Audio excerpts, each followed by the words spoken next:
जय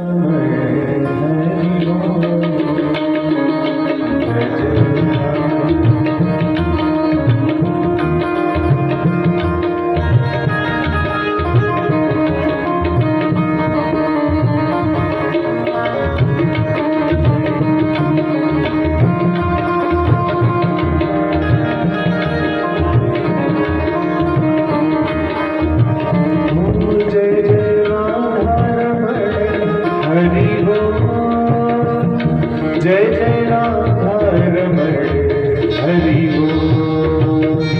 जय जय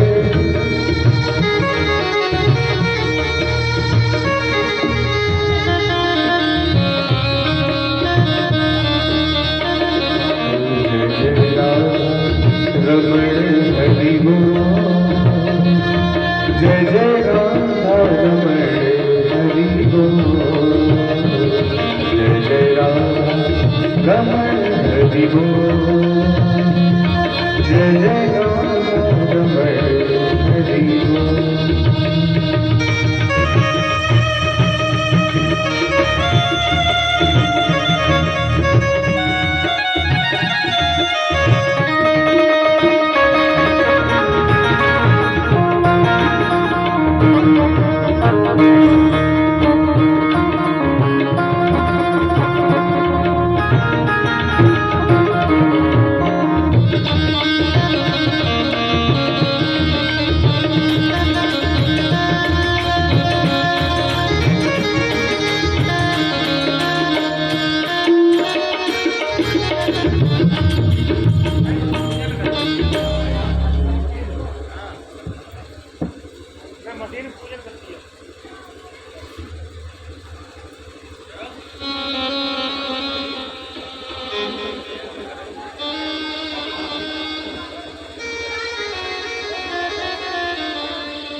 श्री राधे श्री राधे श्री राधे। बड़ा ही प्रभाव इसमें पूछ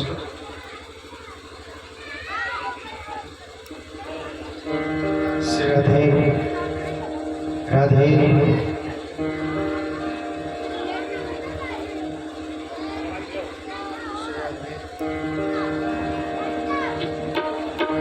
श्री राधे श्री राधे। पूज बनाओ।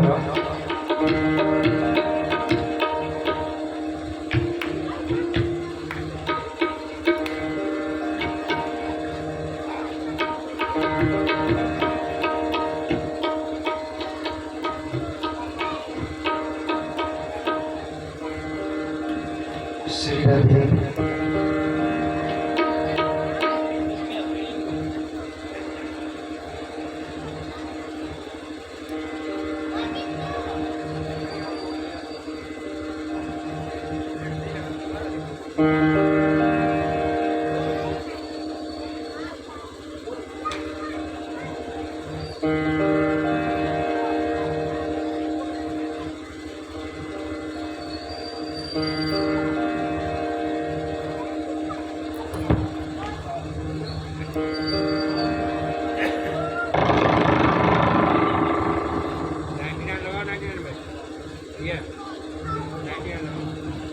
Hello hello hello hello hello hello hello hello hello hello hello.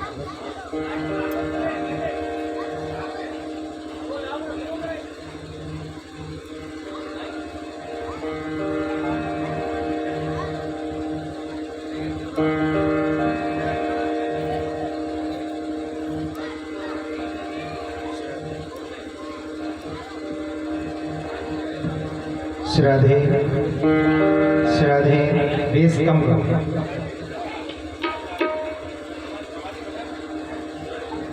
Shri Radhe Radhe Shri Radhe Shri Radhe. गायब क्यों हो जाती है आवाज?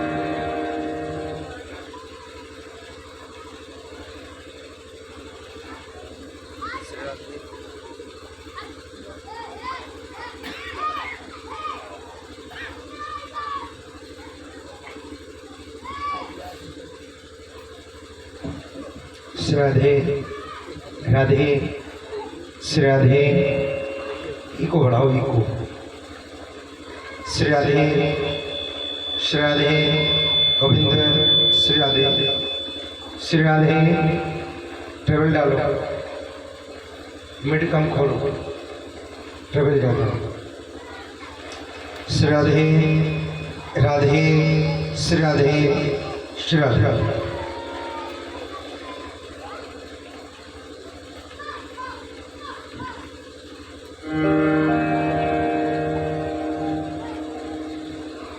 हरे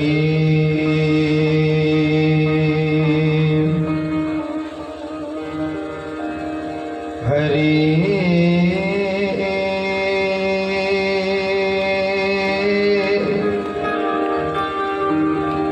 हरे हरि हरि ओम।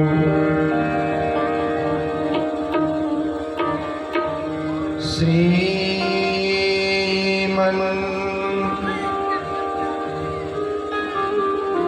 महा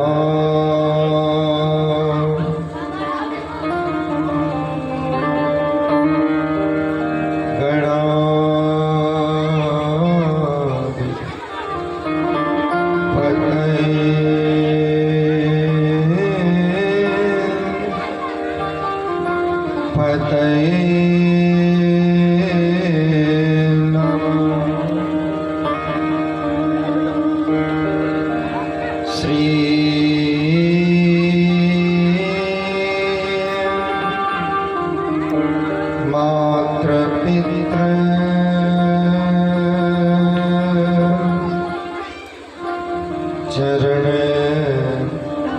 कमले यो नमः।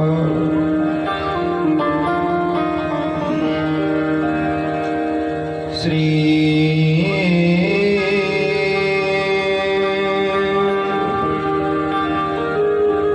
सदा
कृतमस्तकाञ्जलिं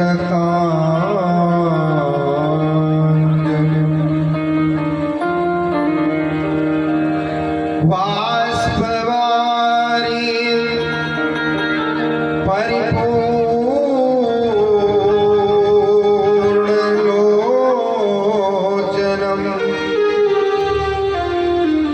मारुतिं नमते राक्षसान्तकम्।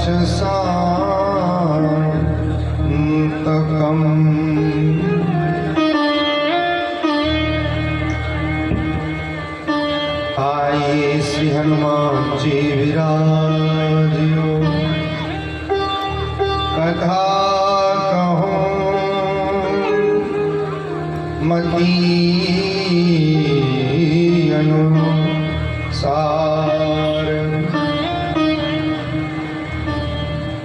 प्रेम सहित आसने गवो विराजियो पवने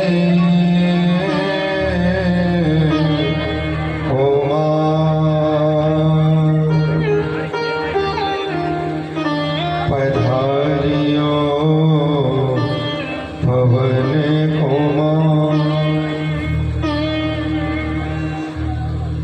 जय जय श्री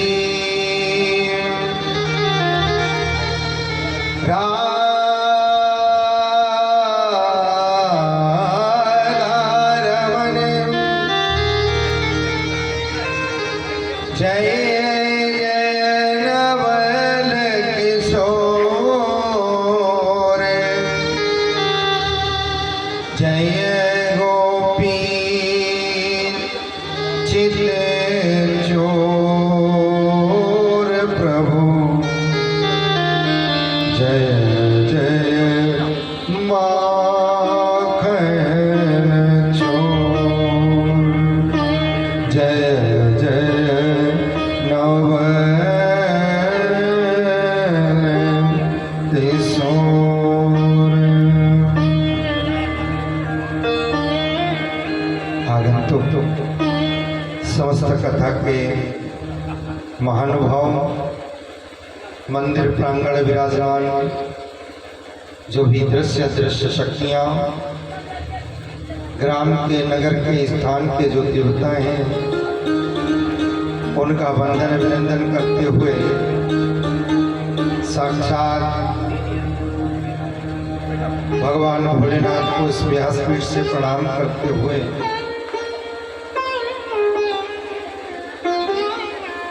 इस भूमि को नमन करते हुए फर्रुखाबाद जनपद की भूमि को और दान मंडी की भूमि को नमन करते हुए बड़ी भाव से आज कथा के प्रथम दिवस पर सभी देवी देवताओं का इस व्यासपीठ से वंदन अभिनंदन। प्रांगण में विराजमान दृश्य शक्तियों के रूप में समस्त देवी देवताओं को भी व्यासपीठ से प्रणाम निवेदन। बड़े भाव से 7 दिवसीय ज्ञान यज्ञ में पधारे भगवत कथा को सुनकर के हम सभी को शुभाशीष प्रदान करें और बड़े भाव से मंगल कामना को लेकर के आइए प्रथम दिवस की मधुर बेला को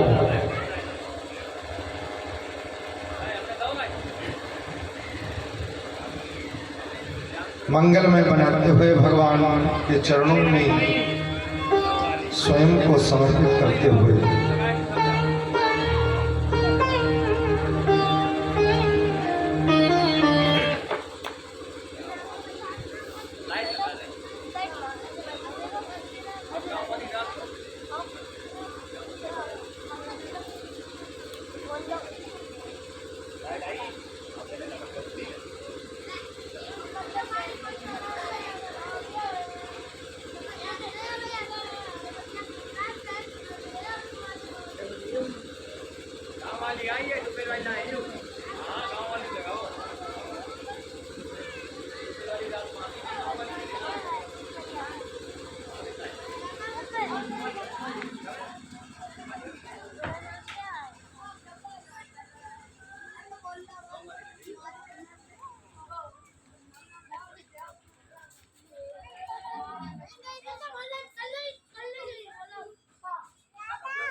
बोलिए भागवत भगवान की जय। हर हर हर हर हर हर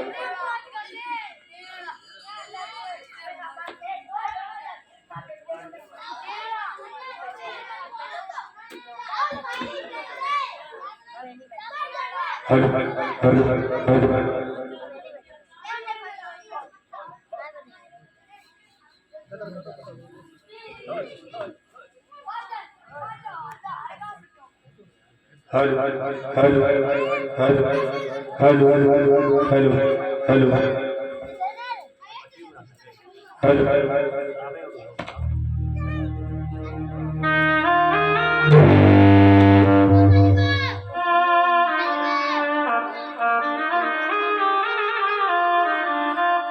hello hello hello hello hello hello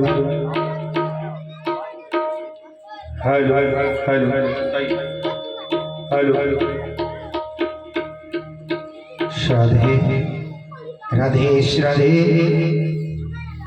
आइए दो बार भगवत चरणों का आश्रय लेते हुए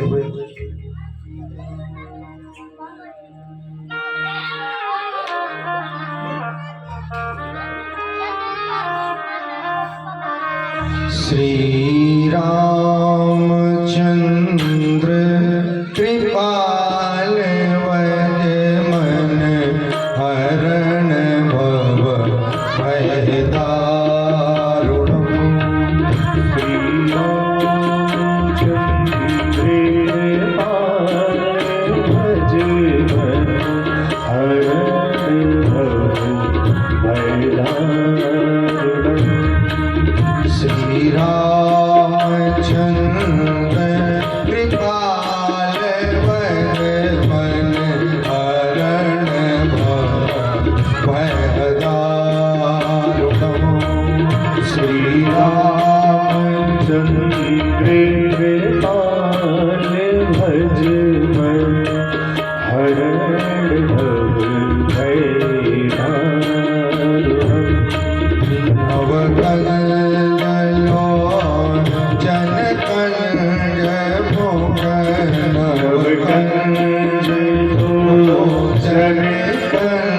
भव भय दारुणम्। श्री रामचंद्र कृपाल वद मन हरण भव भय दारुणम्।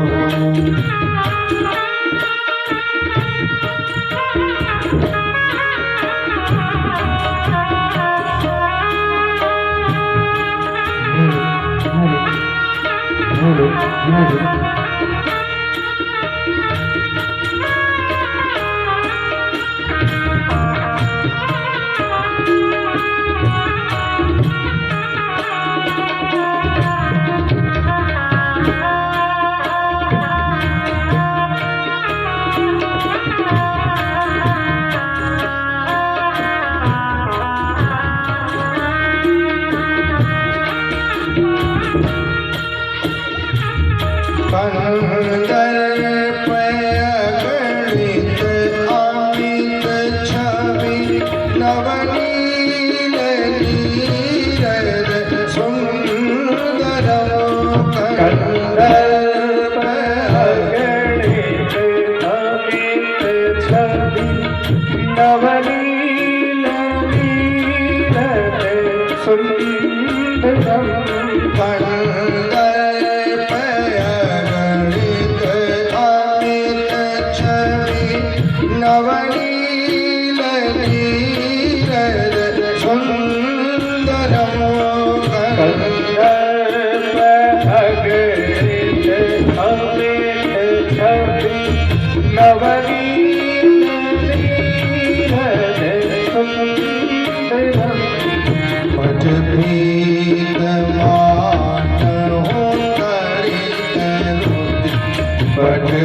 रघुनंदन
मम हृदय कंज निवास गुरु मम कंज निवास गुरु मम हृदय कंज निवास गुरु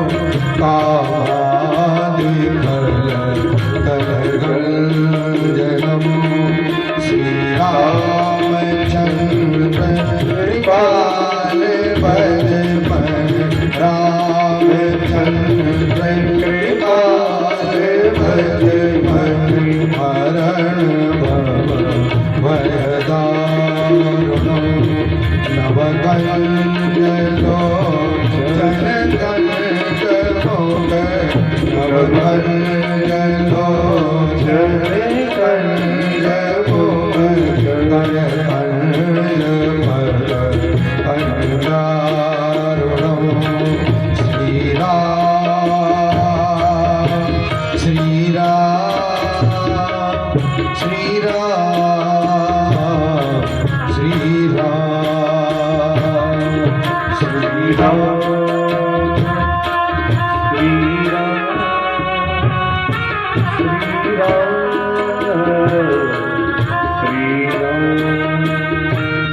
मन गाई नाचे हो मिले सो पर सहज सुंदर सावरो मन जाहि नाचो मिलहि सोबर सहज सुंदर सावरो मन गाई नाचे हो मिले सो सहज सुंदर सावरो गरुड़ा निधान सुजान शील करुणा निधान सुजाने सी करुणा निधान सुजान शील स्नेह जानत रावरो श्री रामचंद्र कृपाल भज रामचंद्र कृपाल भज हरण भव भयदारुणम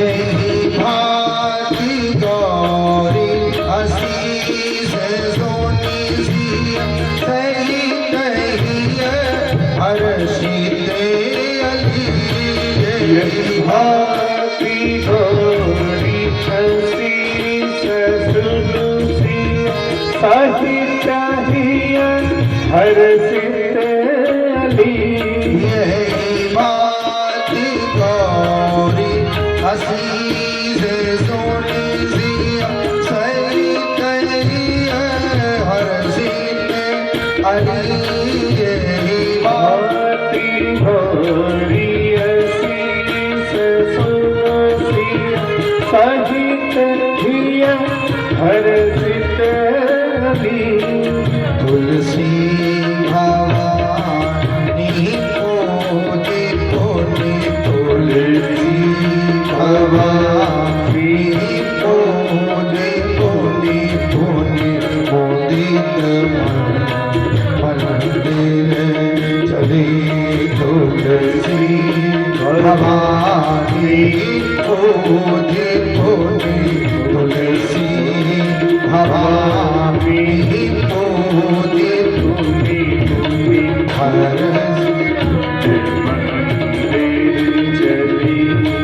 श्री रामचंद्र कृपाल भज भज रामचंद्र कृपाल भज भज हरण भव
तुलसी बाबा रामचरितमानस में अपने मन को समझाते हुए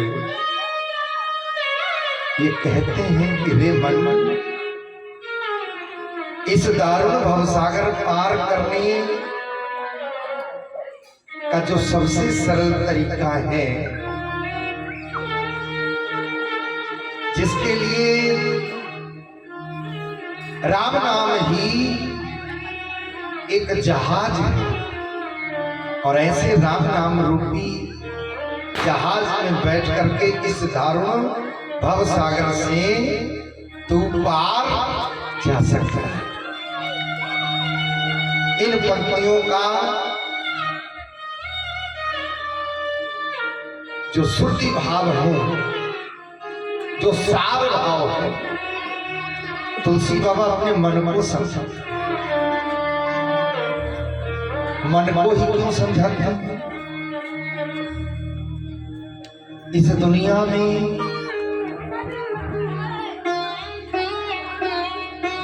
अच्छे बुरे कर्म करने वाला कौन है? ये मन ही। ये मन अगर जगत की ओर जुड़ गया तो यही हमारे अकल्याण का कारण बन जाता है, और यही मन अगर जगदीश की ओर जुड़ गया तो हमारे कल्याण का साधन बन जाता है। इसलिए तुलसी बाबा कहते हैं, रे मन तू दो अक्षर पढ़ ले, राम नाम के दो शब्दों से जीवन अपना गढ़ ले। रे मन तू दो अक्षर। इन पंक्तियों का भाव देते हुए और सातों दिन हम आपको केवल इस जगत से छुड़ा करके अपने मन को जगदीश की ओर ले चलना है। यही भागवत का सार है, यही रामचरितमानस का सार है। आइए बड़े भाव से, बड़ा ही सुंदर सौभाग्य इस भूमि का भी और हमारा भी और इस गांव के जनों का भी, भागवत की कथा व्यक्ति सोचे भी, लेकिन अगर प्रभु कृपा नहीं है तो सोचने के बाद भी ऐसा सहयोग नहीं बन पाता है। और अगर प्रभु कृपा हो गई तो आपके पास कुछ भी न हो और परमात्मा ने कृपा कर दी तो कोई न कोई भले ही चल करके दरवाजे पर भी आ जाए, तो ही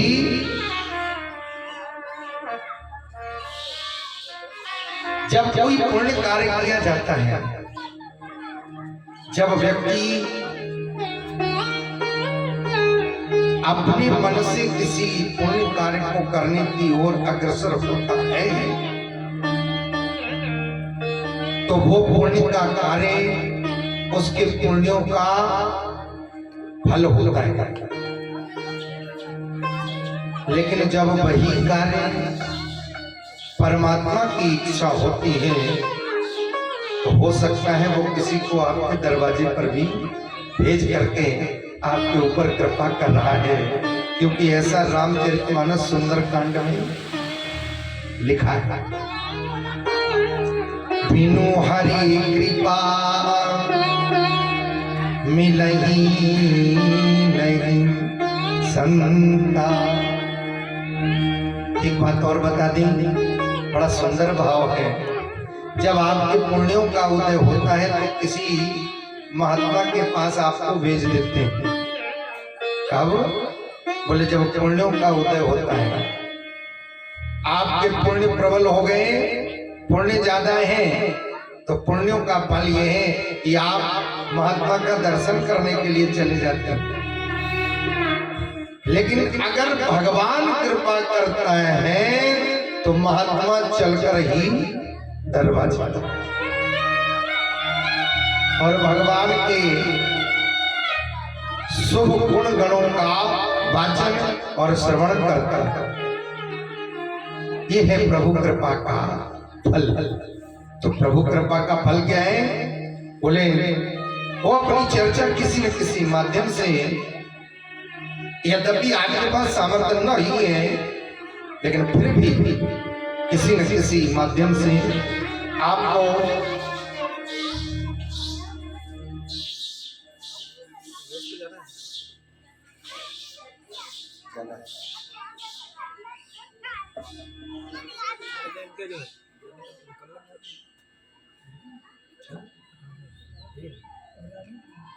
ले जाओ।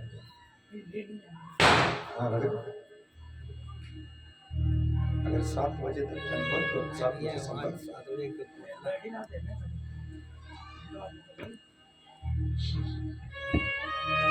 बोलिए राधा कृष्ण भगवान की। तो ऐसी ये कृपा आप पर ही नहीं, श्रोता के ऊपर ही कृपा नहीं होती भगवान की, बल्कि वक्ता पर भी भगवान कृपा करता है कि उस वक्ता के मुख से जो अपना राम नाम रूपी शब्द बार बार उच्चारण करता भी है और करवाता भी है। ऐसे हम सब बड़भागी आज भगवत कथा में प्रथम दिवस में प्रवेश करने के लिए जा रहे हैं। सबसे पहले ये प्रश्न होता है, ध्यान से सुनिएगा।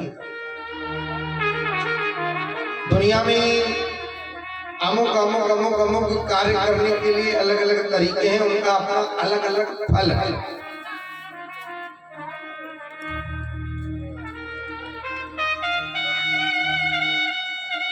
भागवत सुनने का फल क्या है? हम क्यों सुने भागवत? क्या करेगी हमारे जीवन में भागवत की कथा? भागवत क्यों सुनना चाहिए? क्या होता है भागवत सुनने से? ये कई प्रश्न उठते हैं। हम भागवत सुने तो क्यों सुने? तो सबसे पहले हम ये जान लें कि भागवत की कथा को सुनने से होता क्या करेगी हमारे जीवन में भागवत?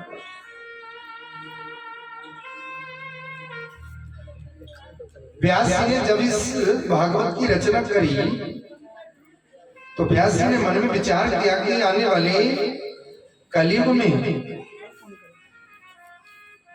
आने वाले समय में लोग बिना फायदे के कोई काम करेंगे नहीं, और जब बिना, जिस व्यक्ति को पता चलेगा कि इसमें कुछ फायदा तो है ही नहीं, तो वो व्यक्ति वो काम नहीं करेगा।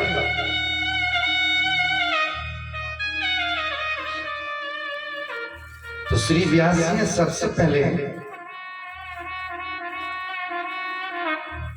दृष्टिपात करके कलयुग के कलुषित वातावरण को देखा कि उस समय के लोग बड़े स्वार्थी हो जाएंगे, और ऐसे वैसे स्वार्थी नहीं, बिना मतलब के कोई काम करेंगे नहीं।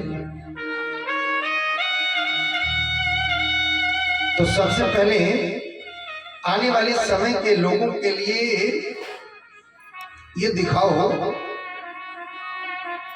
कि ऐसा कार्य करने से फायदा क्या होगा।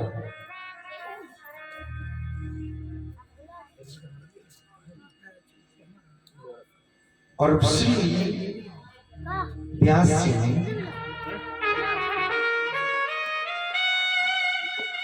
6 अध्यायों में भागवत की महिमा का गान किया गया। महिमा मंडन किया गया।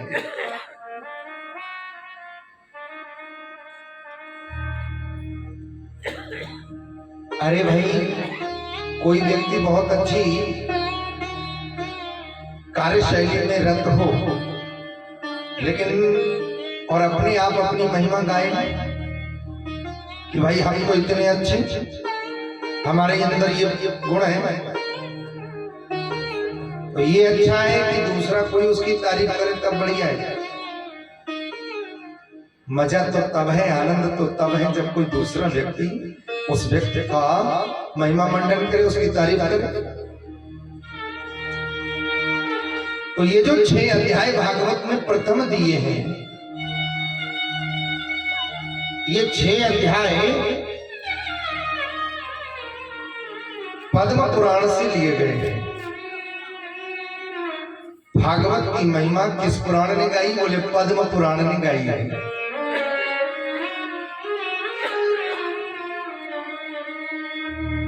तो पद्म पुराण क्या कहता है भागवत की तारीफ में?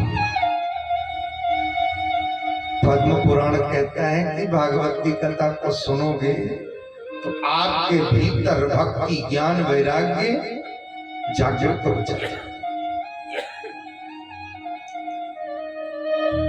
हम 1 साल में 1 बार भागवत की कथा को सुनते हैं।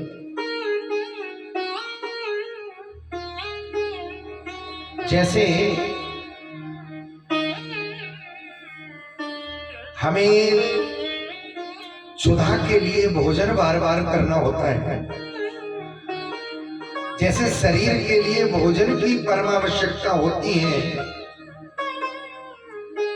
उसी प्रकार इस मन को भजन की परम आवश्यकता होती है। शरीर को अगर चलाना है तो निरंतर भोजन देते रहिए, कायदे से चलता रहेगा। और मन को अगर कायदे से चलाना है तो क्या करना होगा? सत्संग का भोजन इस मन को देते रहिए बराबर, और नहीं तो ये उच्छृंखल इधर उधर भागने भूगने लगेगा और एक दिन आपको गर्त में डाल देगा। इसलिए मन को निरंतर सत्संग में आते जाते रखना चाहिए। श्री व्यास जी कहते हैं, मैं भी ये कहता हूं, जिस भागवत की रचना मैंने जिस हेतु की है, उसका लक्ष्य केवल इतना है कि व्यक्ति के हृदय में विराजमान, व्यक्ति के अंदर विराजमान भक्ति, ज्ञान, वैराग्य का वर्धन करने का मेरा लक्ष्य, जो कई बार सो जाता है। और ऐसा भाव देने के बाद प्रथम श्लोक श्री व्यास जी ने लिखा है। आइए उस प्रथम श्लोक का हम भी अपने मुख से उच्चारित करेंगे। सच्चिदानंद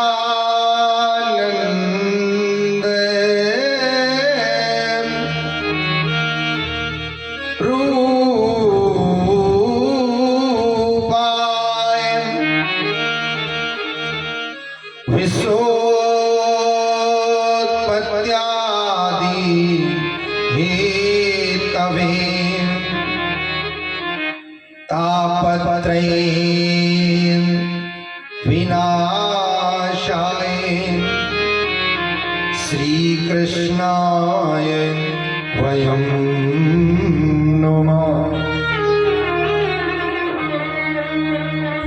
प्रथम श्लोक किया, किसका वर्णन किया?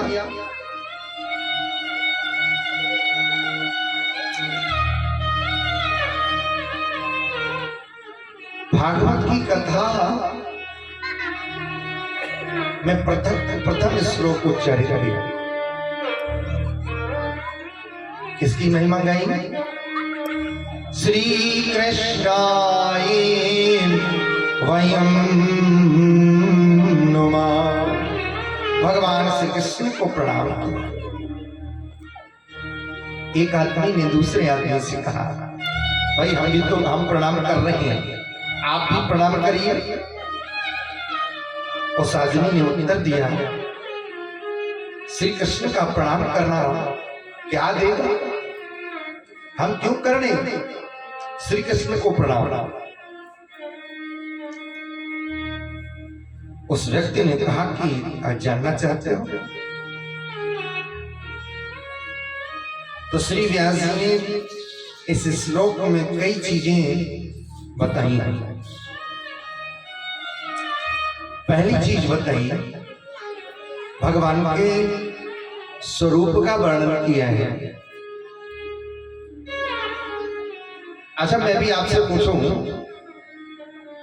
रूप से आप क्या हो और स्वरूप से आप क्या हो?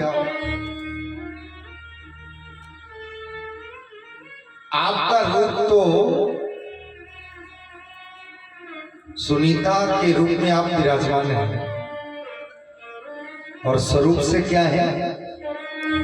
रूप से तो सुनीता है, और स्वरूप से क्या है? बोले ईश्वर के अंश है। तो उस ईश्वर अंश के हम हैं अंश, तो उस अंश का वास्तविक स्वरूप क्या है? बोले सच्चिदानंद। अब सच्चिदानंद में 3 शब्द हैं। क्या क्या? बोले पहला है सत चित आनंद, 3 शब्द हैं।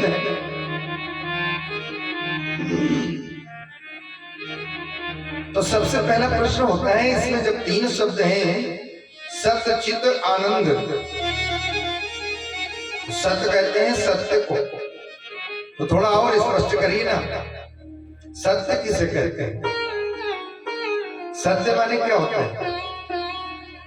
हम लोग चिल्लाते हैं सत्य बोलो, सत्य तोलो, तो ये सत्य क्या है? सत्य किसे कहते हैं?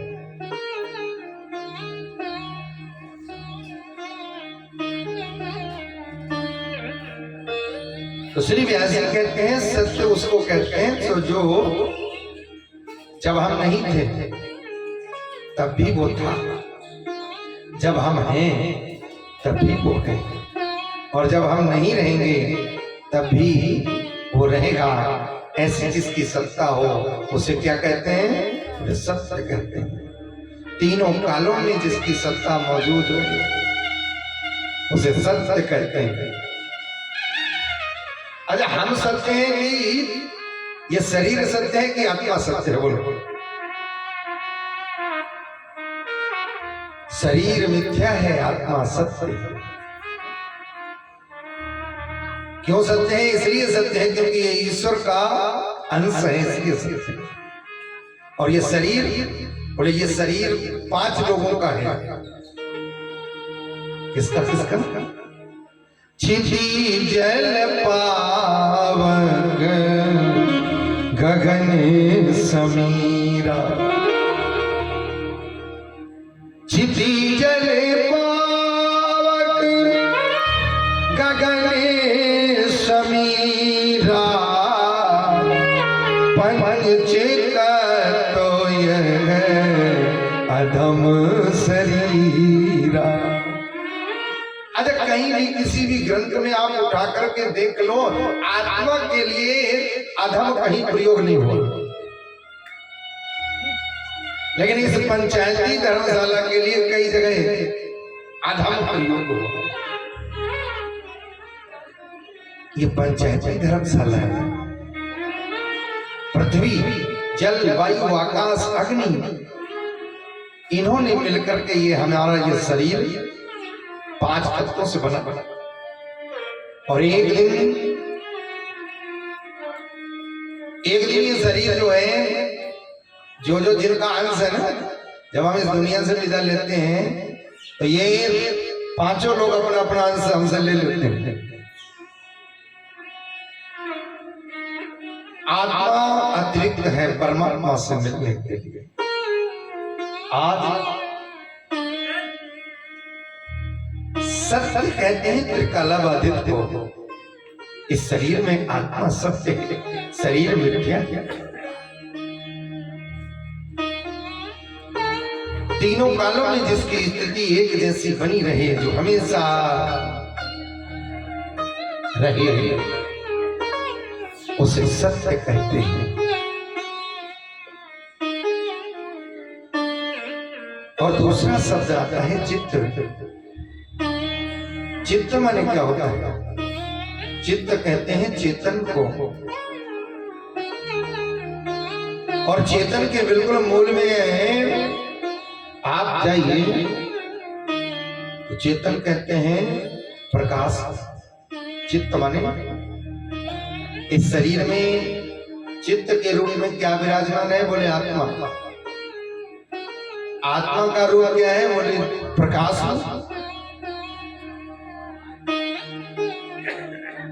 प्रकाश रूप में विराजमान ये आत्मा है। अथवा जिसके हम अंश हैं,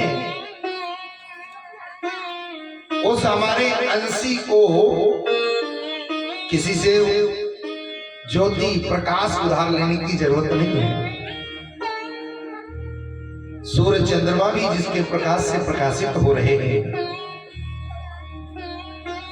ऐसा हमारा परमात्मा जिसे किसी से प्रकाश उधार लेने की जरूरत नहीं। संसार ब्रह्मांड, न जाने कितने ब्रह्मांड उसके प्रकाश से प्रकाशित हो रहे हैं। तो ऐसा प्रकाश देने वाला जगत को, ब्रह्मांडों को, ऐसे परमात्मा का स्वरूप क्या है? बोले चित्त स्वरूप।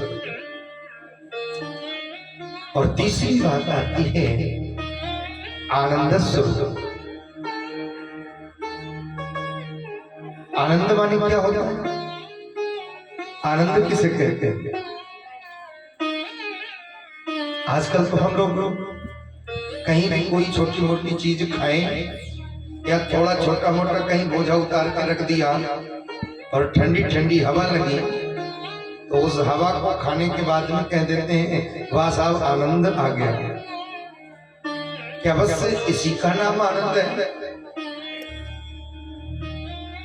सुख दुख की निवृत्ति को ही हमने आनंद समझ लिया। क्या इतना ही आनंद है? दुख की निवृत्ति को ही आनंद कहते हैं। रामचरितमानस में मनु महाराज से पूछिए, उन्हें आनंद कितने हजार वर्षों में प्राप्त हुआ?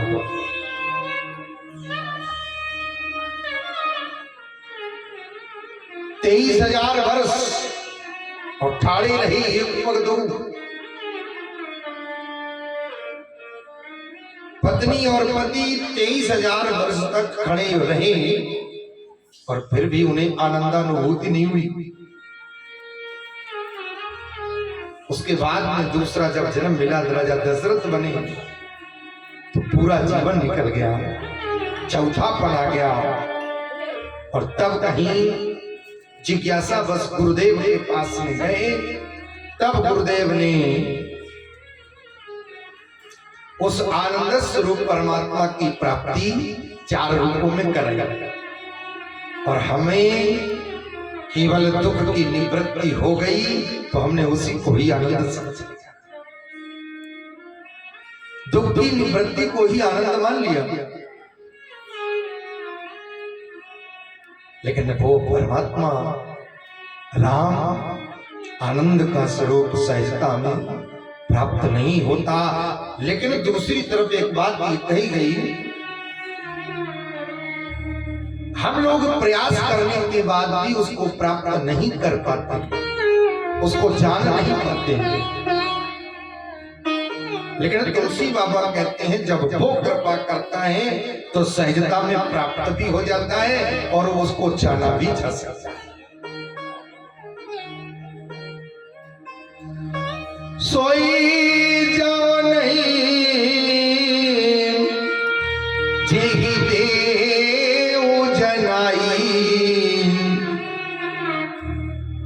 वही जान सकता है जिस पर कृपा कर देते हो, और जिसने जान लिया वो फिर सहज नहीं, कैसा हो जाता है? जानत तुम ही और तुम ही हुई जाई।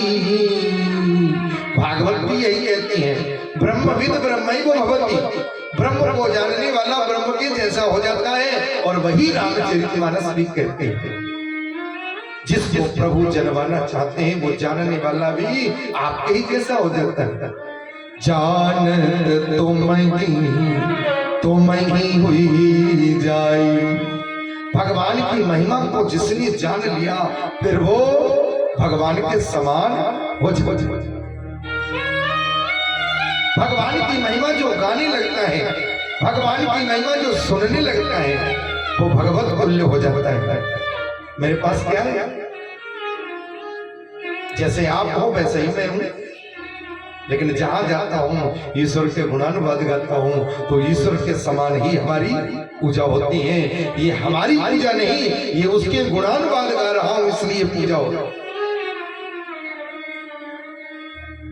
सोई जाने जे देव जनाई, जानत तुम ही हुई जाई। तो भगवान का स्वरूप है आनंद स्वरूप, वो सहजता में प्राप्त नहीं होता। उसकी कृपा हो जाए तो क्षण भी नहीं लगता प्राप्त होना। लेकिन व्यक्ति कहे कि मुझे तो परमात्मा प्राप्त करना है, नहीं मिलेगा।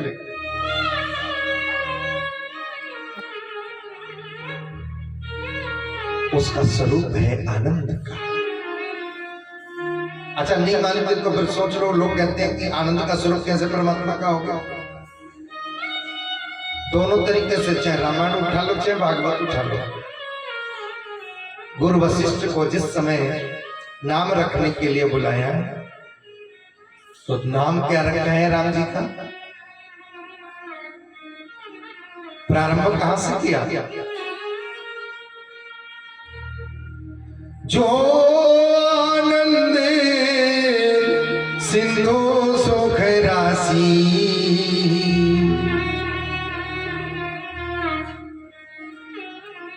आनंद की सुख राशि। सुख राशि कहते हैं समुद्र को, जो आनंद के समुद्र है।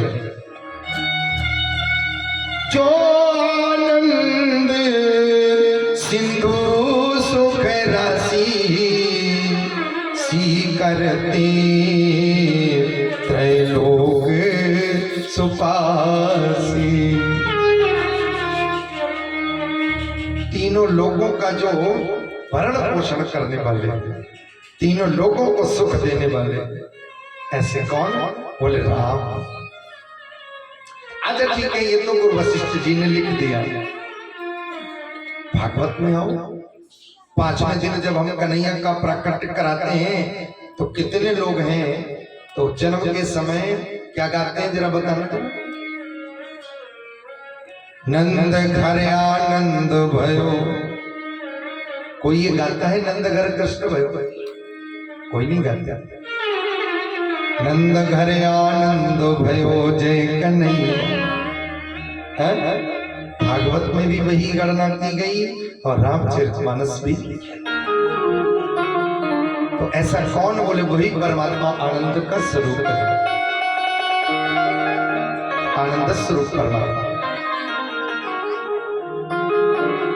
उसका स्वरूप ये है जो सत्य है, जो प्रकाश रूप है, जो आनंद देने वाला है, वो है उसका स्वरूप। अच्छा इस शरीर में बैठा हुआ वो परमात्मा भी, आत्मा हमेशा आनंदित होती है। आत्मा आनंदित होती है, फिर दुख और सुख का भोगता कौन है? ये मन। यही मन हमको सुख देने वाला है और यही मन हमें दुखी करता है।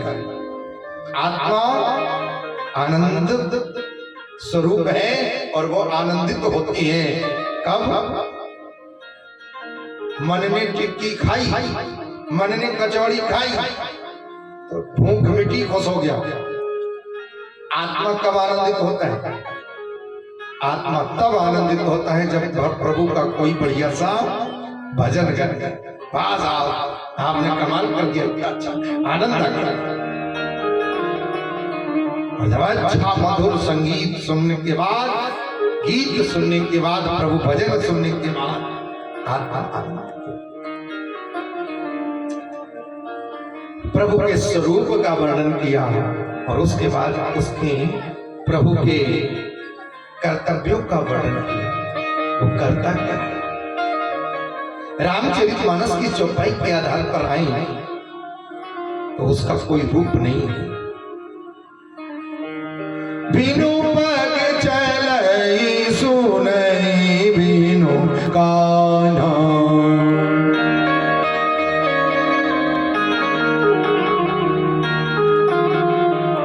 करे बिनु कर्म करई विधि नाना, आनन रहित सकल रस भोगी, बिनु वाणी बतावड़ जोगी। बिनु पग चले, उसके बिना पैर हाथ चलाए ही संसार चलाए नहीं चलाए। उसी के बिनु पग चले सुनई बिनु कहा।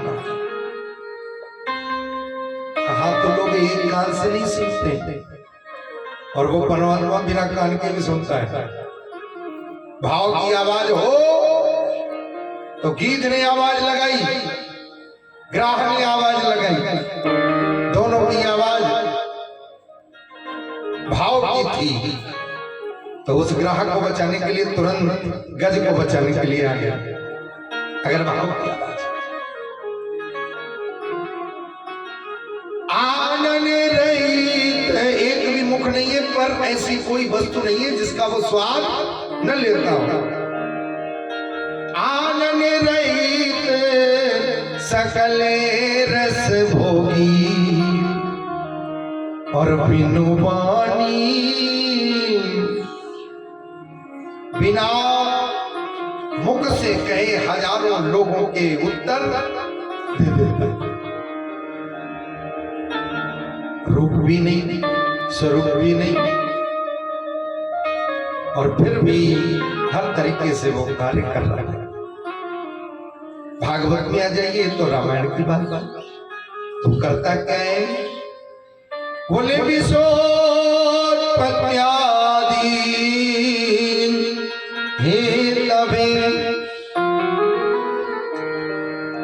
वो ब्रह्मा को जब शक्ति देता है तो ब्रह्मा जी उस परमात्मा की शक्ति को पाकर के इस दुनिया को बनाते हैं, विश्व की उत्पत्ति करते हैं। अथवा ऐसे भी हम कह लें वही परमात्मा ब्रह्मा बनकर के इस संसार को उत्पन्न करता है। वही परमात्मा जब शिव को, जब विष्णु को विष्णु बनकर के इस सृष्टि का पालन करता है और वही परमात्मा शिव बनकर के इस सृष्टि का संग्रहण भी कर देता है। तो विशोत्पत्त्यादि ही तभी, और क्या करता है? बोले ये पहले तो स्वरूप का वर्णन किया, दूसरी बात आई तो आपने कर्तापने का वर्णन कर दिया, तीसरी बात आई वो परमात्मा उसकी कृपा क्या है।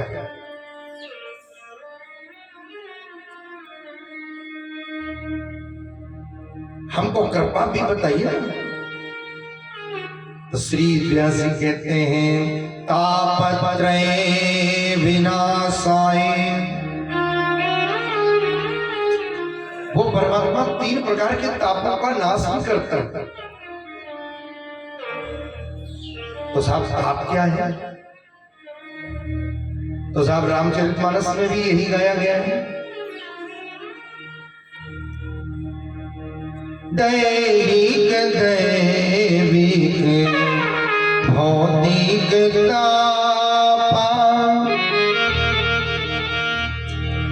दैहिक दैविक भौतिक तापा, राम राज का वही नहीं व्यापा।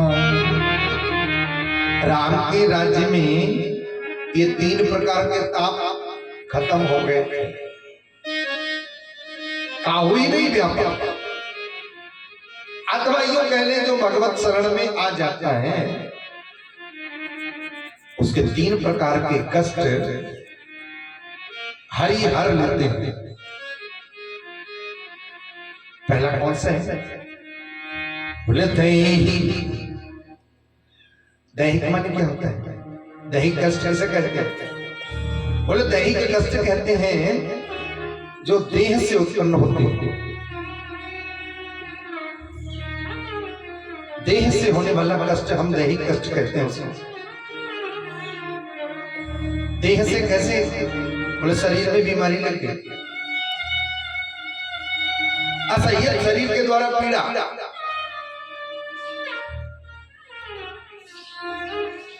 हम लोग कहते हैं कि शरीर में रोग लग गया।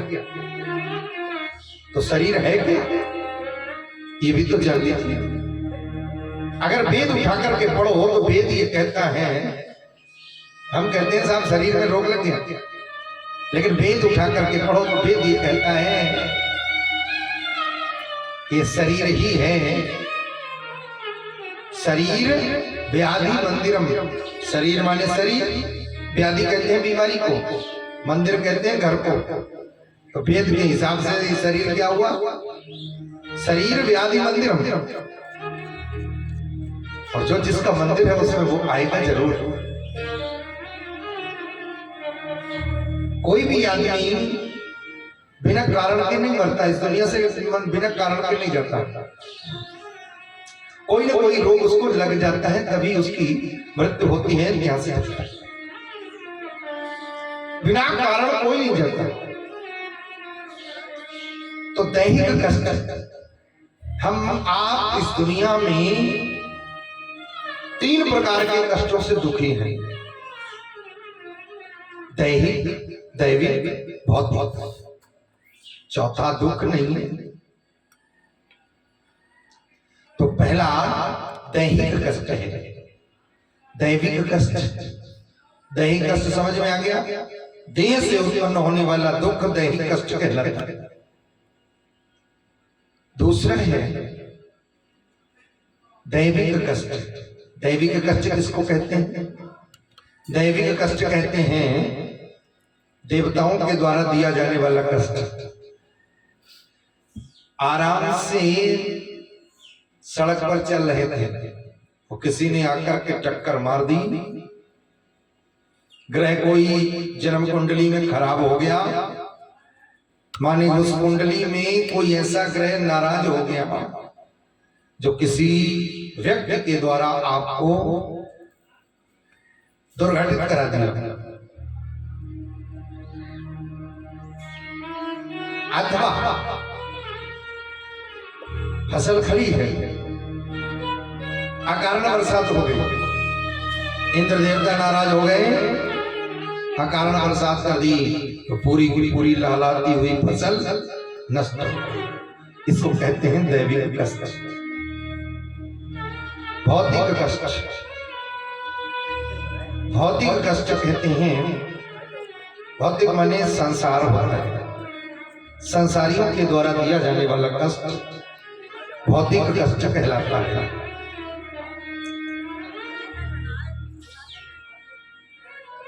जैसे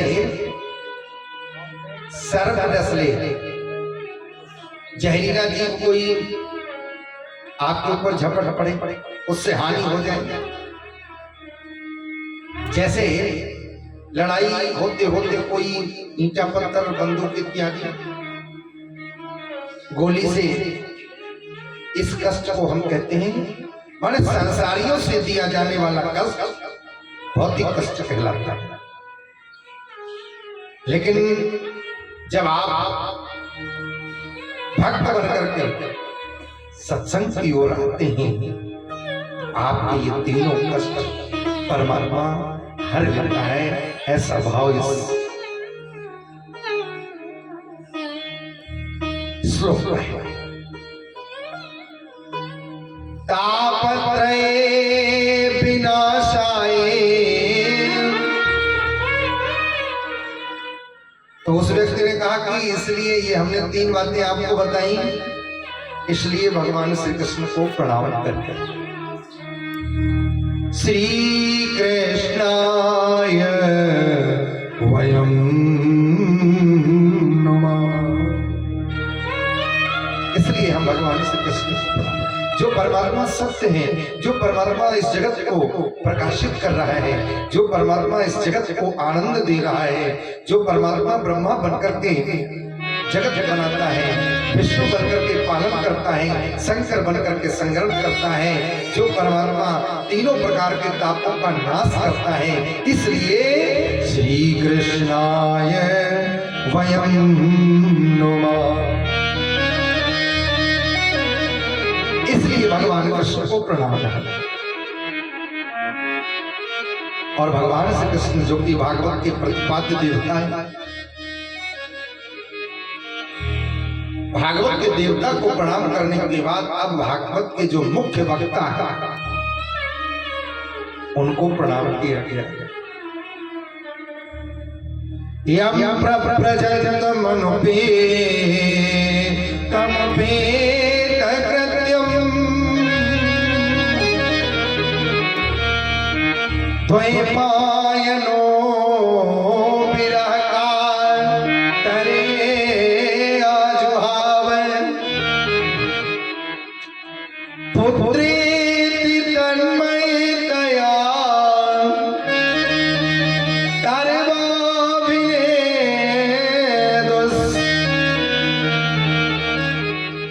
सर्वभूत हृदयं मुनिमानतोऽस्मि, तं सर्वभूत हृदयं मुनिमानतोऽस्मि। सुखदेव जी को प्रणाम किया और उसके बाद में श्री व्यास जी कहते हैं,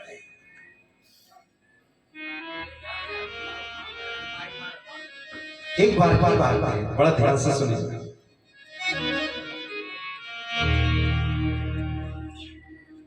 जैसे ये कथा आज यहां प्रारंभ होने के लिए जा रही है,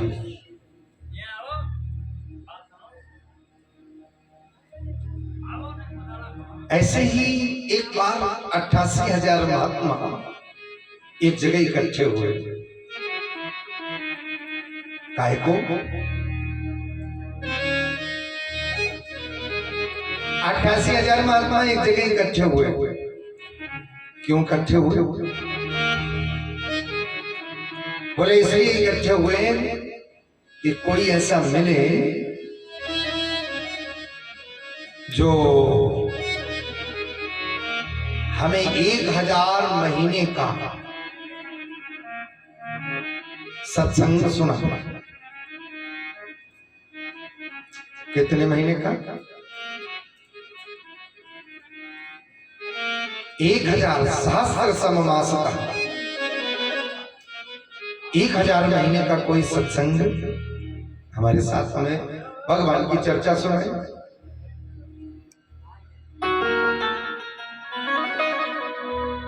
कोई वक्ता मिले, कोई भूमि मिले। अच्छा, पहले लोग जब कथा कराने का विचार करते हैं तो सबसे पहले जगह देखते हैं कि भाई कोई पहले कथा तो कराएं, लेकिन जगह भी तो हो। 88,000 महात्माओं के अंदर ये कथा कराने की जिज्ञासा है, सत्संग करने की जिज्ञासा है, मन में विचार कर रहे हैं, लेकिन ये मन में विचार करते करते करते करते बोले कथा तो कराएं, सत्संग तो करें, लेकिन कोई भूमि भी तो तलाशें। सबसे पहली बात यह है भागवत की कि भूमि पवित्र होनी चाहिए।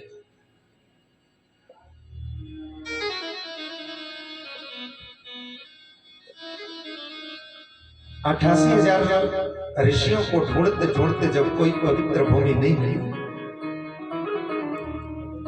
तो उनमें से 88,000 महात्माओं में से 4-5 महात्मा अलग हो गए।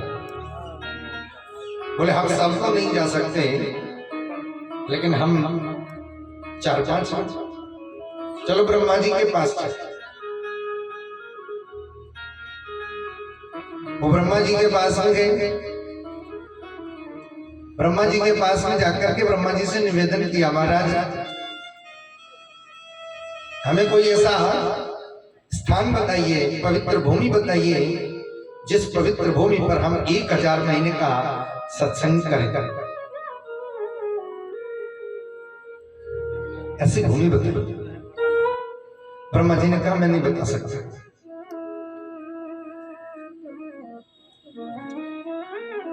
शंकर जी के पास में गए, शंकर जी से भी प्रश्न किया। शंकर जी ने कहा मैं भी नहीं भूमि बता सकता। और अंत में नारायण के पास में गए और नारायण जी से निवेदन किया, तो नारायण ने कहा कि भूमि तो मैं भी नहीं बता सकता तुम्हें, लेकिन ये मैं अपना चक्र जो है वो छोड़ देता हूं।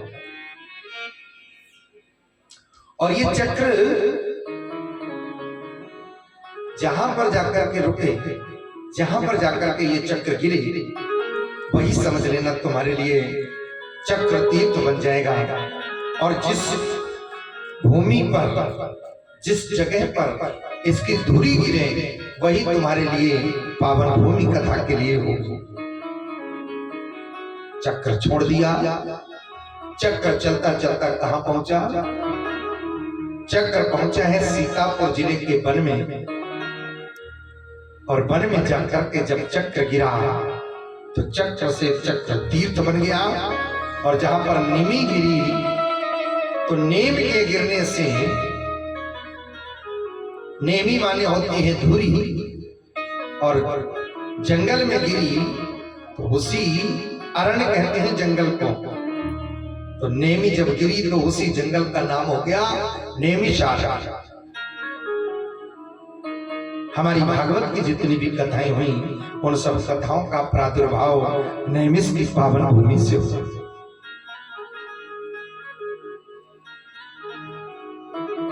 अब ब्रह्मा जी के नारायण के बताए हुए रास्ते पर चलकर के चक्र के द्वारा राह मिली, भूमि मिल गई। लेकिन अब दूसरी समस्या, भूमि तो मिल गई, लेकिन अब समस्या यह है कि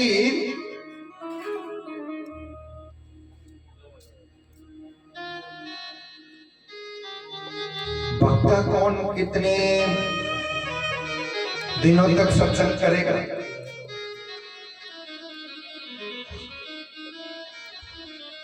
तो उसी समय भगवत कृपा हो गई और उन 88,000 महात्माओं के मध्य भगवान सुखदेव जी के जो शिष्य थे, वो सूत जी महाराज, जिनकी आयु केवल 20 वर्ष की है, ऐसे 20 वर्षीय महात्मा आज पधारे हैं। बोलिए सूत भगवान की जय। 88,000 महात्मा खड़े हो उन 20 वर्षीय महात्मा को देख कर प्रणाम किया। देव बड़ी कृपा करी जो आप पधारे, और हम ये चाहते हैं अब आप हमें भगवान की अनेक ग्रंथों की, पुराणों की कथा को सुनाए। और ये कह रहे हैं इनमें, इन 88,000 महात्मा में ऐसे एक महात्मा है जिनके जीवन में अनेक कथाएं हो गई, अनेक, और फिर भी ऐसे बनकर के बैठे हुए हैं जैसे हम कुछ जानते हैं। कथा सुनने के बाद जिसके भीतर से अहमता चली जाए, कथा की फलश्रुति क्या है? बोले जीवन से अभिमान को निकाल,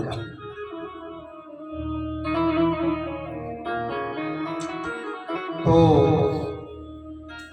ऐसे बनकर के बैठे हुए हैं जैसे हम लोग जानते ही न हो। और जीवन का लक्ष्य केवल इतना है कि केवल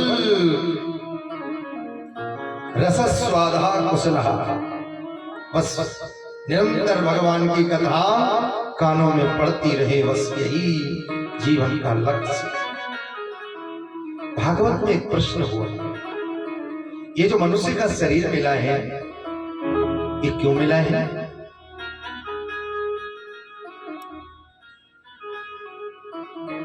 ये मनुष्य शरीर क्यों मिला है? बड़ी भागी मानुष तने पावा, सुरी दुर्लभ सदैव ग्रंथन गावा।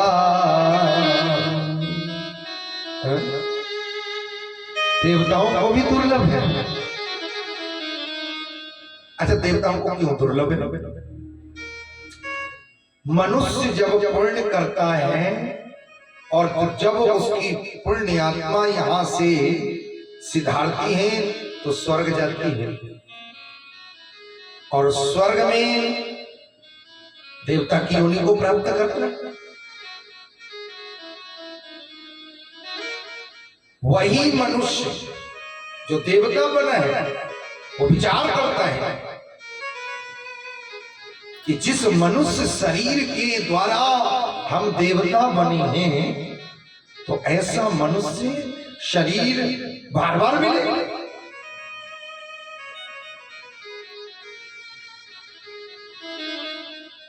ऐसा होने के बाद देवता लोग पूजा पाठ नहीं कर सकते।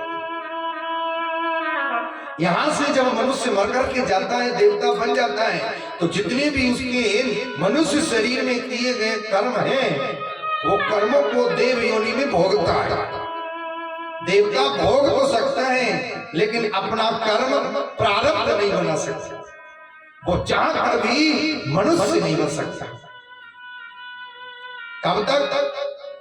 बोले जब तक उसके पुण्य छीण नहीं हो जाते तब तक चाह कर भी मनुष्य योनि नहीं प्राप्त। और भागवत की कथा ये कहती है वही मनुष्य देवता बनने के बाद जब उसके पुण्य जब छीण हो जाते हैं तब छीणे पुण्य मर्त्य लोकम विसंति, तब उसको जब देवता जितनी भी उसने पाप पुण्य किए हैं तो भोगते भोगते भोगते भोगते देवताओं का दिन 6 महीने का होता है और 6 महीने की रात्रि होती है। भीष्म पितामह ने इंतजार क्यों किया इतना? अच्छा, ये बात यहां से सिद्ध होती है। हमारे यहां दक्षिणायन और उत्तरायण कहा जाता है। भीष्म पितामह असह्य पीड़ा को सहते रहे जब तक सूर्य दक्षिणायन रहे। इच्छा मृत्यु के वरदानी थी और असह्य पीड़ा को सहते रहे कब तक? बोले जब तक सूर्य उत्तरायण नहीं हो। अब ये उत्तरायण दक्षिणायन क्या है? बोले दक्षिणायन है देवताओं की रात्रि, 6 महीने की रात्रि। ये जो हमको 6 महीने दिखते हैं, 6 महीने के रात्रि जो हमारे 6 महीने होते हैं वो 6 महीने देवताओं की एक रात्रि होती है, एक रात्रि। और 6 महीने उत्तरायण जो होता है वो 6 महीने जो हम लोगों का होता है वो 6 महीने उत्तरायण का देवताओं का एक दिन होता है। माने एक साल में दिन और रात उनका एक होता है। तो भीष्म पितामह ने 6 महीने इसलिए इंतजार किया क्योंकि दिन में जाएंगे स्वर्ग में तो हमें गेट खुले मिलेंगे, और रात में किसी के घर पर जाओ तो दरवाजा बंद मिलेगा कि खुला? बंद ही तो मिलेगा। तो भीष्म पितामह ने इंतजार किया कि जब तक सूर्य उत्तरायण नहीं हो जाएंगे तब तक जो है नहीं अपने प्राण छोड़ेंगे। और जैसे ही सूर्य माघ मास में उत्तरायण हुए तो माघ मास की एकादशी के दिन भीष्म पितामह ने अपना शरीर त्याग दिया। तो देवता चाह कर भी ये पूजा पाठ नहीं कर सकते। इस दुनिया में आने के बाद मनुष्य शरीर को छोड़ करके हर देह, अच्छा कुत्ते से कहो कुत्ता अपना कल्याण कर ले, भैया कुत्ता अपना कल्याण कर सकता है। बिल्ली से कहो बिल्ली अपना कल्याण कर ले। मनुष्य शरीर को छोड़ करके और कोई ऐसी देह नहीं जो अपना कल्याण कर पाए। साधन धाम मोक्ष करे द्वारा, क्या है ये मनुष्य शरीर साधनों का धाम है और मोक्ष का दरवाजा ये जो मनुष्य शरीर रूपी चाबी है, इसी चाबी से मोक्ष का दरवाजा खुलता है। बाकी 84 लाख योनियां हैं, दरवाजा एक ताला लेने के लिए जाओ और ताला लेने के बाद चाबी कितनी मिलती है? कोई कोई ताले के साथ में 2 भी मिलती है, कोई 4 भी मिलती है,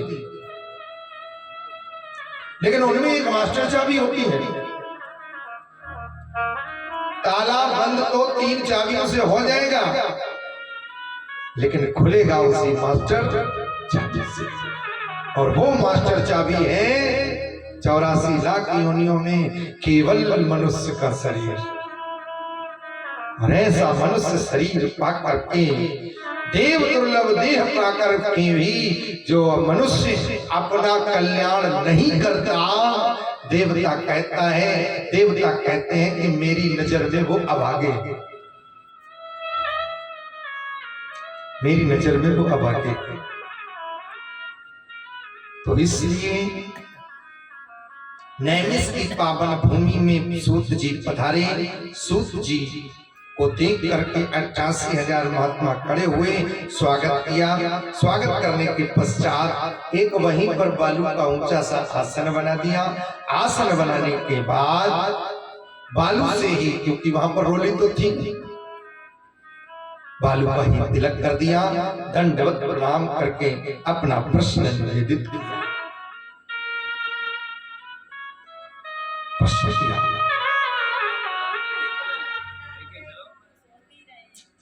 अज्ञान ध्वांत विध्वंस कोटि सूर्य समप्रभ सूताख्याहि कथा सारम मम कर्ण रसायन। बड़ी सुंदर बात कही। हमारा हृदय घोर अंधकार से व्याप्त है और आज यद्यपि सूर्य भगवान इस सारे जगत को प्रकाशित कर सकते हैं, लेकिन उन सूर्य में भी यह सामर्थ्य नहीं है जो जीव के हृदय के अंधेरे को दूर कर सकते हैं। इसलिए महाराज आप हमें ऐसी कोई कथा सुनाइए, ऐसी पुराण की कथा लेकर के चलिए जो हमारे हृदय में अंधेरा है, उस अंधेरे को दूर कर दे। महाराज आने वाले समय में लोगों के पास समय बहुत कम होगा, इसलिए ज्यादा लंबी चौड़ी वार्ता की जरूरत नहीं। वो बात बताइए जो सार थोड़ी नहीं कल्याण करने वाली। तो अब आप जो हैं हमें ऐसी कोई कथा सुनाइए जिसमें थोड़े में ही कल्याण हो जाए और मेरी कर्णों कानों को मम कर्ण रसायनम मेरे कानों में रसायन सा काम करे, बड़ी प्यारी बड़ी मधुर ऐसी कथा को सुनाई। देखो महाराज, आगे घोर कलयुग आने वाला है, लोगों की असली प्रवृत्ति हो जाएगी, लोगों के भीतर दया खत्म हो जाएगी, भाव खत्म हो जाएगा, भक्ति खत्म हो जाएगी, ज्ञान के लिए लोग आगे नहीं आएंगे। और जब ज्ञान के लिए लोग आगे नहीं आएंगे लेने के लिए, तो फिर वैराग्य किस पर चढ़ेगा। इसलिए महाराज अब ऐसी कोई कथा सुनाइए जो भक्ति ज्ञान को बढ़ाती हो और जीव का कल्याण का मुख्य साधन हो, ऐसी कथा। आपके ऊपर तो आपकी कृपा का, गुरु कृपा का आशीर्वाद है, प्रसाद आपको प्राप्त है, तो उसी गुरु कृपा में से दो चार बूंदें हमारे सबके ऊपर डाल दीजिए, जिससे हमारा भी कल्याण हो जाए। बोले भागवत भगवान की जय। श्री शुक जी ने कहा कि अगर तुम लोगों की मुझ पर इतनी प्रीति है, तो अब हम तुम्हें ऐसी ही कथा सुनाने के लिए जा रहे हैं, लेकिन आगे की कथा हम आपको कल ठीक 12 बजे से श्रवण कराएंगे, क्योंकि पहला दिन ऐसा होता है जो कि कामकाज करते करते थकावट भी आ जाती है और थोड़ी सर्दी भी बढ़ गई है, तो उसका भी ख्याल रखते हुए आगे की कथा जो सूत जी ने जैसे सुनाई वैसे हम आपको श्रवण कराएंगे। आनंद के साथ में ठीक 12 बजे पधारिए। 12 से 4 हम आपका टाइम होगा आकर के, और सभी जहां तक हमारी आवाज जा रही हो, बड़े धन्य वो श्रोता होंगे जो ऐसी भगवान की महिमा को सुनने के लिए इस कथा के पंडाल में पधारेंगे। किसी व्यक्ति विशेष की ये कथा नहीं, हम भगवान सबके हैं और कथा भी सभी की है, तो सभी लोग बड़े भाव से तन मन लेकर के पधारे। बाकी ठाकुर जी क्या आपसे लें क्या न लें, ये ठाकुर की कृपा होगी। वो धन लेना चाहें तो धन भी श्रद्धा सामर्थ्य के साथ अर्पित करें। ये ठाकुर आपको जैसी श्रद्धा भाव और शक्ति प्रदान करे वो बाद में करना, लेकिन तन मन लेकर के जरूर पधारें। उसके बाद धन बाद की बात है। बोलिए वृंदावन बिहारी लाल जय। 2 बार भगवान नाम संकीर्तन करते हुए वाणी को विराम। मेरो राधा रमणे गिरिधारी गिरिधारी श्याम वनवारी। मेरो राधा रमण गिरधारी गिरधारी श्याम वनवारी। मेरो राधा रमण गिरधारी गिरधारी श्याम वनवारी।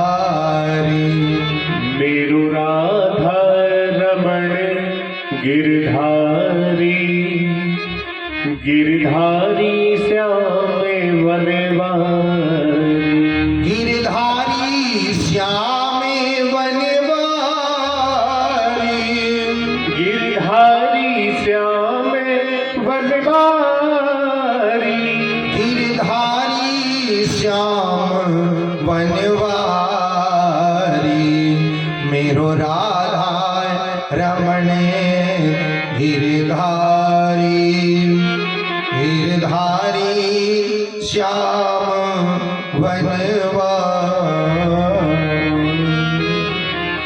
बोले भागवत भगवान की जय।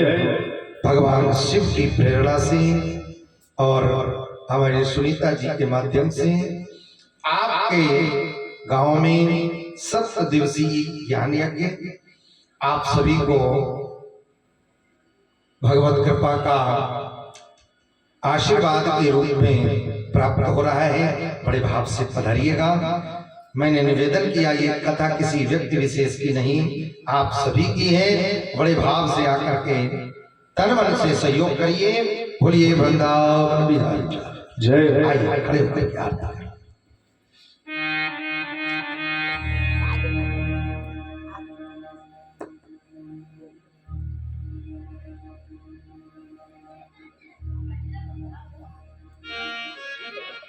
ले लो हल्का ले लो।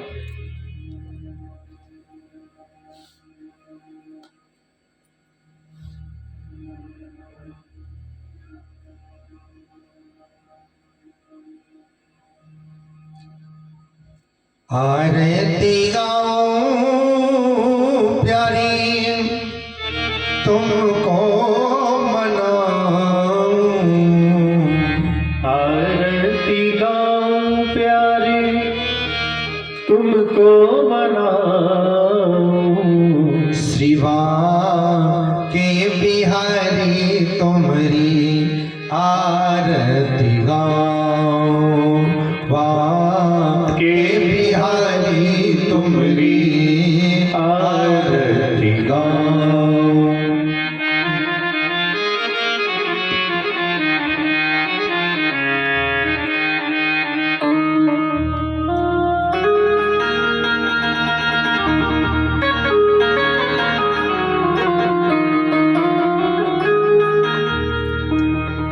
मोरे मुकोटे प्यारे शीश पे सोहे, मोरे मुकुटे प्यारे शीश पे सोहे, प्यारी बंशी मेरो मन मोहे, प्यारी बंसी मेरो मन मोहे, देख छवि बलिहारी चांद हे छवि बलिहारी जान, शिवा के बिहारी तुम्हारी आरती गाऊं, श्रीवान के बिहारी तुम्हारी आरती गाऊं, संग सोहे ब्रशे भानी दुलारी, संग सो है वृष भाने दुलारी, ललिता दिग सब सखियां प्यारी, ललिता दिक सब सखियां प्यारी, वास सदा वृंदावन पाऊं, वास सदा वृंदावन पाऊं, श्रीवा के बिहारी तुम्हारी आरती गाऊं, श्रीवान के बिहारी तुम्हारी आरती गाऊं, चरणों से निकली है गंगा प्यारी, चरणों चरणों से निकली है गंगा प्यारी, जिसने सारी दुनिया तारी, जिसमें सारी दुनिया तारी, उन्हें चरणों में मैं तो शीश नवाऊं, उन्हें चरणों में मैं तो शीश नवाऊं, शिवा के बिहारी तुम्हारी आरती गाऊं, श्रीवान के बिहारी तुम्हारी आरती गाऊं, नाथे अनाथ गए नाथ आप हो,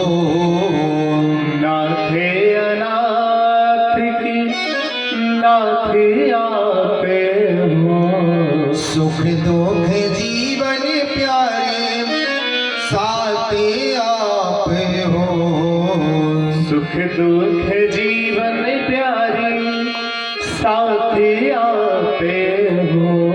तेरे चरण में मैं तो बलि बलि जाऊं। हाँ तेरे चरणन में मैं तो बलि बलि जाऊं। शिवा के बिहारी तुमरी आरती गाऊं। श्रीवा के बिहारी तुमरी आरती गाऊं। वाह के बिहारी तुमरी आरती गाऊं। बिहारी तुमरी आरती गाऊं। वाह के बिहारी तुमरी आरती गाऊं। तुमरी आरती गाऊं। आरती गाऊं। जे तीर्थानि प्रचरन्ति श्रीकाष्ठा निखङ्गिणः ते खाग्वं सहस्रयोजनेव धन्वानि तन्मसि। यानि कानि च पापानि जन्मान्तरे कृतानि च तानि सर्वाणि नश्यन्तो प्रदक्षिणे पदे।